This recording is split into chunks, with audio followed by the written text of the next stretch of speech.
Hello, this is probably the third part of the tutorial on MayTag. I just wanted to sort of show you the next steps. When we left off, I had basically completed all the layers. So as you can see, they're all on there now. And then I did put on the Prima lace with the flowers. I distressed those a little bit. They're bright yellow, and I ended up putting a little more of the walnut stain on that, and it did tone them down. So this part is a fishing up basically, and I just wanted to show you. I'm going to show you how I did my flower. And these basically are feathers from a peacock. I have a friend that has peacocks, many of them on her farm, and she finally brought me in about 6 stalks of feathers. And regretfully, she doesn't get many of the eyes because the grandkids keep them all, so I did take some of those, and that's what this is. So that pulls in some coloring, and there's about 8 of those, and I just tied them off at the end, and we'll be using those then. So on to showing you how I made my flower, and the last step basically then is going back. I did want to show everyone the stamp that I use, which I'm going to put it down like this because it does give a nice reflection. This is a collage stamp. Now, a lot of times you look at these and you're not sure what to do, and this is what I do with them. I tear them apart, take pieces off of them that I don't want. I had actually used the world and the travel word before in another project in the past, but this is what it started out with. This is an old stamp. It's called See the World, and number is OR1009. And this is by Stampabilities. I have no idea. It says it's from 2002, so I have no idea if it's even available any longer. But if you wanted to know, that was the stamp. Flowers basically are Prima flowers. Trying to get a quantity enough of them. I ended up having to do 3 different colors because I could not get all of one quantity. These are from the Island Pastel, which is from the Calypso tin. The part, and then this is just the small ones that were in the little plastic bottles that Michael's had last year. So they started out these colors. I distressed them with the walnut stain. This is orange, and you can see it normally looks like this bright orange, so I did distress it down. And then this is yellow center in that. The next thing is I started out with the Prima roses. This was yellow centers. One a little bit of texture, a little bit of coloring, so I ended up spraying those with glimmer mist, and I used the Sweet Pea glimmer mist. Let them dry, and then I did take my walnut distressed ink over the top of those and gave it a little more distressing as well to tone them down because they were a little bit on the bright side. Now once they were all sprayed and done, I cut them off a piece at a time, leaving a little bit of the metal part of the stem, as you can see there. And the reason I do that is once I get these pretty well put together, I do take that stem and push it through the 2 other flowers, put glue between each layer, and then I'll put a little bit of glue in between that. And I just find that that holds it together a little bit better. And I'll just show you a quick version of that basically. Let's do one of the orange ones to show you how it looks. Now, like I said, I wish I could have gotten all the same type of flower for all the cards, but I did not have enough of the flowers. Went back to get more, needless to say, they didn't have them either. So I just basically take a little bit of my glossy accent or the matte accent or whatever type of glue you want.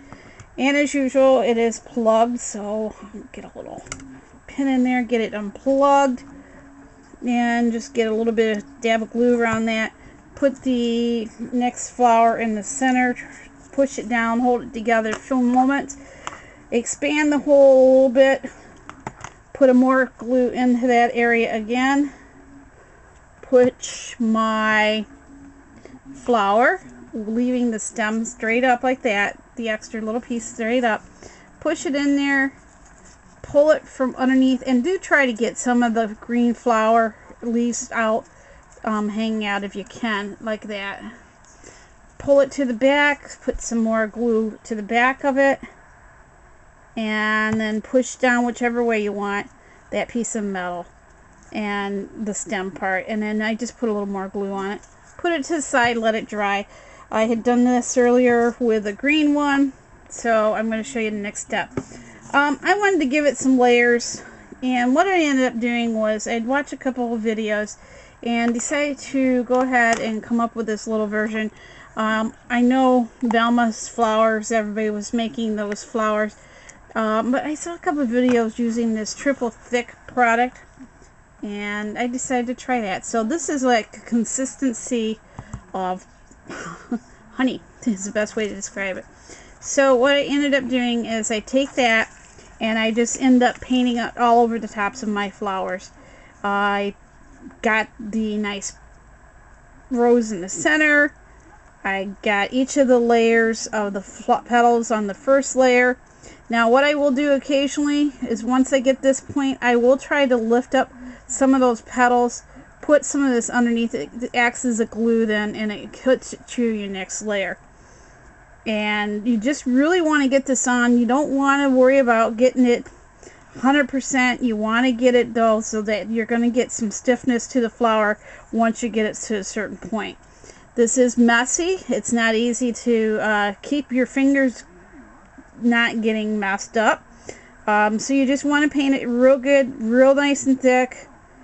And when you get everything painted real good, I then believe in the mighty power of recycling. And if you notice, I just picked up a little lid there, and if you look real close, that lid is a lid from one of my glimmer mists that has been used up. And ladies, glimmer mist is great. The thing I find is you really go through it quickly for the price.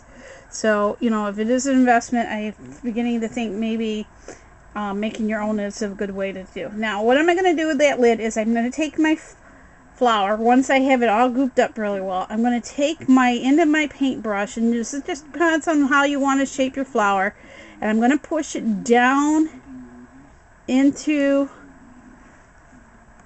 my lid, trying to gently leave it in there, and then you're going to come over and try to pull some of those petals back down.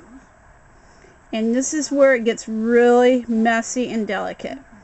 And what I mean by that is you want to give it some shape. So if you want to, you can take your end of your paintbrush, curl those ends of your petals any which way you want, and let it dry a little bit into this before you take it out. Now this, like I said, gets pretty messy.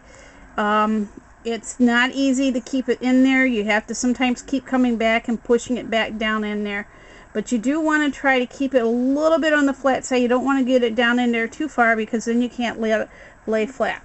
Once you get it to this point, now you can see I have some texture to it. I went ahead and I take diamond dust, and basically I use a itty bitty little spoon that I have, and just sprinkle it into different areas on the flower. And you may not be able to see it on that, but I'm going to show you a flower that I had done earlier this evening, and you can see how that did get some of that diamond dust in there.